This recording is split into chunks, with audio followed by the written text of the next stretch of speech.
आदमी से, कितने आदमी से? वो दो, और तुम दिन दूर के बच्चों, हराम जादों, क्या सोच कर रहे थे? सरदार बहुत खुश होगा क्या? इनाम देगा क्या? तवासी देगा क्या? अरे शानदार, सरकार कितना इनाम रखे हम पर? सरदार पूरे मैं तो 36 देख रहा था मेरे को और ये इनाम किस लिए?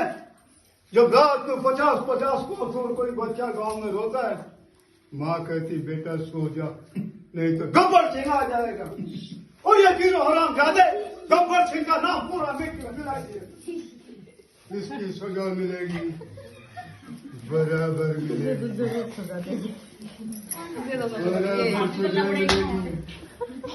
इस पिस्तौल में 3 जान की मौत बंद है। अब हमको कुछ नहीं,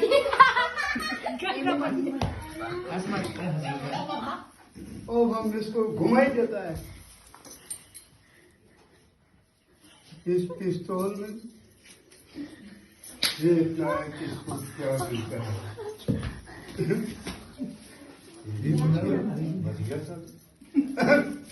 तेरा क्या होगा कालिया?